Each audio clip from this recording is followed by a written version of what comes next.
Hoje, o quarto domingo da Quaresma, é o dia em que dá-se uma amenizada na Quaresma.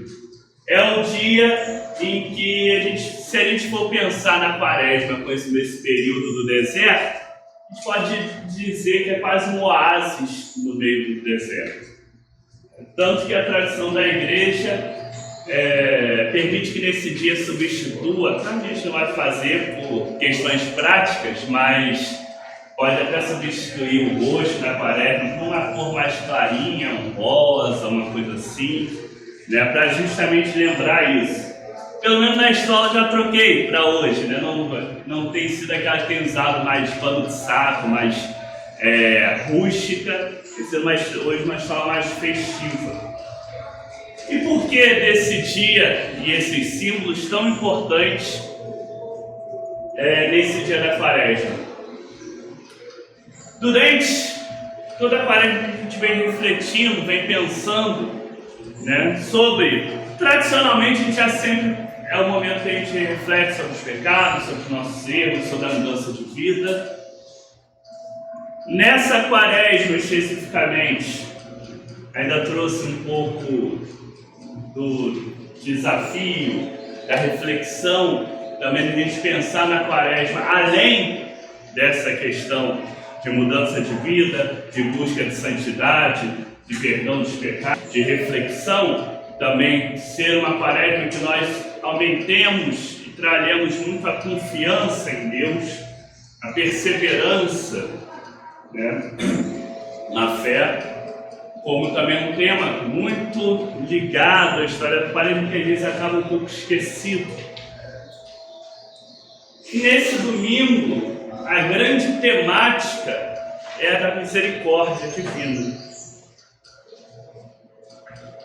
Quando a gente vê a história do filho pródigo, ela é uma história muito desafiadora. Todo mundo conhece, ou quase todo mundo conhece essa história. Mas é uma história muito desafiadora para todos nós. Porque entender que Deus trata, né, a cada um de nós como esse filho pródigo, que está ali retornando a Ele, nos deve fazer com que pensemos também na forma como lidamos com as outras pessoas. E aí, às vezes, a gente tende a cair em dois erros muito parecidos, embora completamente para lados completamente diferentes. Um erro seria o do irmão, filho pródigo, é o da gente tender a simplesmente se fechar. A gente simplesmente não olhar no outro com a mesma humanidade que às vezes a gente enxerga na gente e que infelizmente às vezes a gente não enxerga nem na gente. E a gente não conseguir reconhecer que sim, assim como na nossa caminhada nós temos nossos erros, nossos tropeços, o outro também tem, o outro também pode mudar. Esse seria um erro. O outro erro também é a leitura, às vezes, ingênua dessa passagem seletiva. Porque, na realidade, não foi simplesmente do nada esse filho pródigo retornando. Ele passou por um real processo duro de transformação. E um real processo tão forte que ele mesmo não se reconhecia nem na posição, nem na possibilidade de voltar à condição de filho. Ele, na verdade, vai buscando a condição de servo, tentando, talvez, quem sabe. Às vezes a gente também banaliza um pouco esses processos de mudança na nossa vida. Eles acontecem na nossa vida e na vida dos outros. normalmente, principalmente nas situações maiores, não são muito simples. São profundos, são drásticos. Né? A mudança, ela sempre dói. Né? Eu sempre gosto de lembrar isso. A natureza, ela nos ensina muito dos caminhos de Deus. Não é à toa que o período de mais mudanças na vida da pessoa, né, do crescimento do ser humano, que é a adolescência, é o momento mais conturbado, problemático, né? O corpo está à loucura, está tudo acontecendo ao mesmo tempo.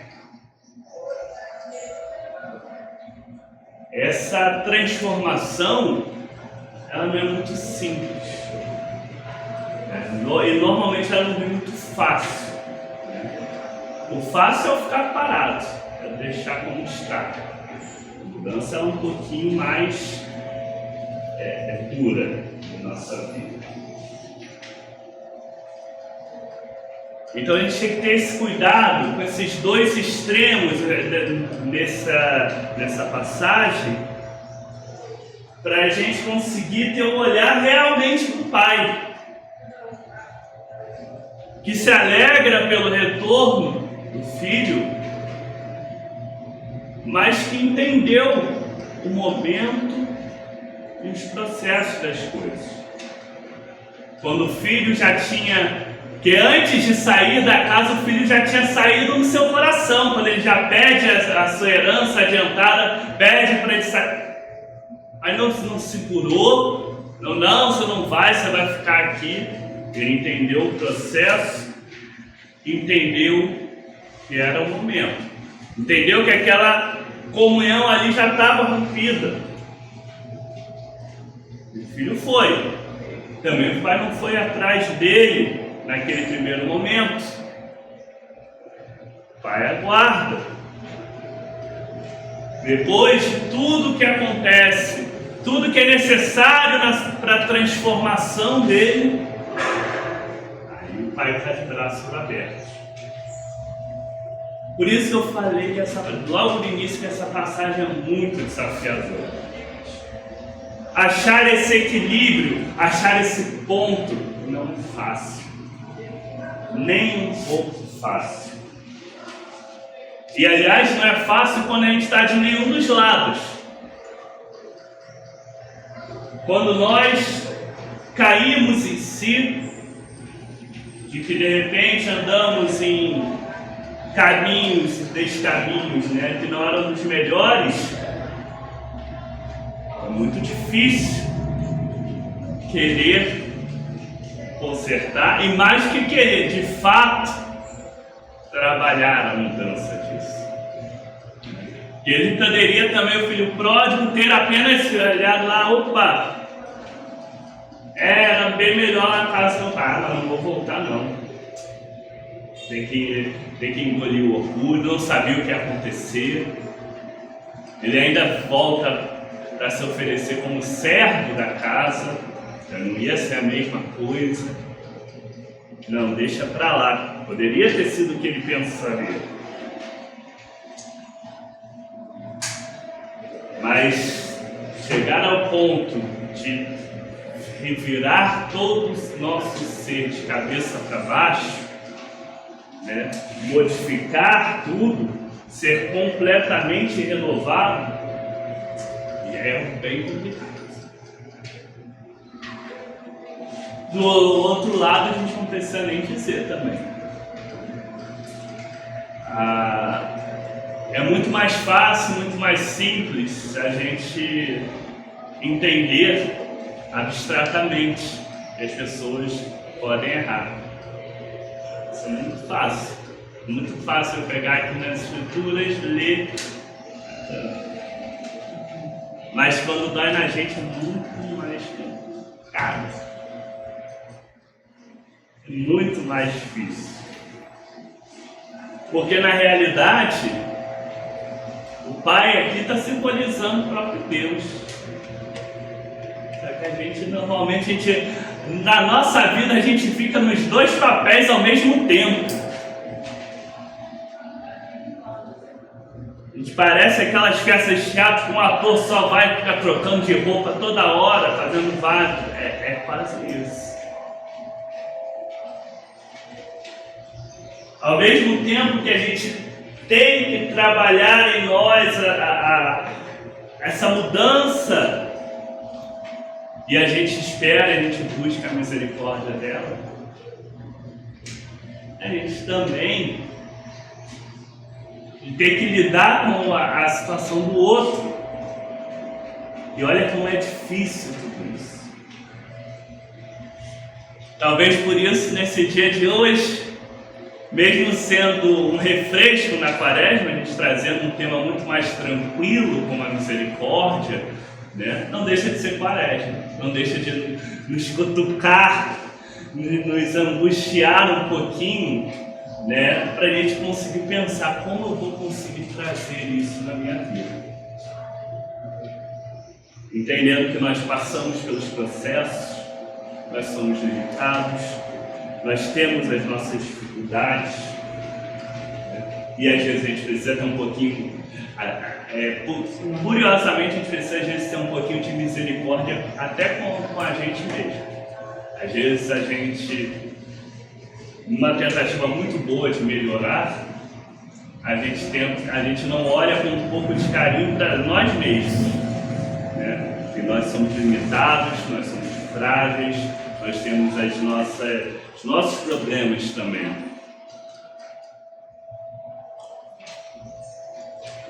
Então, como clássico desse período, não é para a gente sair daqui com tudo resolvido. Eu sempre gosto muito da coisa que eu ouvi do Reverendo Ismael falando que quando a igreja a gente só sai confortável e feliz, está errado. Tem hora que a gente tem que sair um pouquinho, né? Um pouquinho com a pulga atrás da orelha, tem que sair um pouquinho pensando assim, caramba, e na minha vida? Como é que eu vou conciliar isso? Como é que eu concilio esses aspectos? Como é que eu concilio justiça e a misericórdia? Como eu concilio isso? E sabe o que é pior que eu quero dizer? Isso não tem forma pronta. Cada caso é um caso, a vida de cada um é a vida de cada um. Mas nós temos um alento. Nós temos um alento de entender como é Deus nesse processo.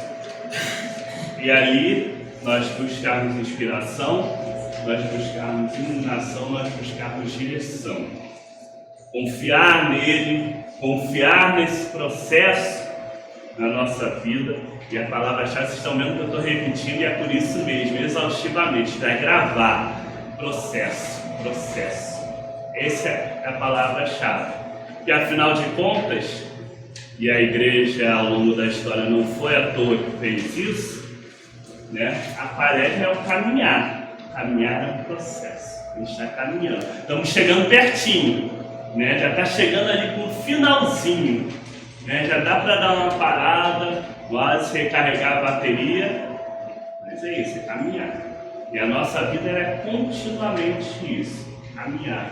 Cada dia mais, no tempo certo, entendendo a nossa situação, entendendo a nossa vida, entendendo que às vezes quem quer correr demais acaba caindo do caminho, mas também quem fica parado, não adianta, né? Você ficar parado no deserto, você morre. Então tem que caminhar, ritmo certo, firme, olhando sempre qual é o nosso objetivo. Que Deus nos abençoe nessa caminhada, tendo a certeza cada vez mais da misericórdia dele, de quanto ele nos fortalece, de quanto ele caminha conosco junto nos desertos da nossa vida, e que possamos conseguir, em cada momento de nossas vidas, tentar refletir um pouquinho sobre isso, sobre a misericórdia de Deus lidar com o nosso próximo e conosco mesmo nessa caminhada. Que assim seja em nome de Jesus. Amém.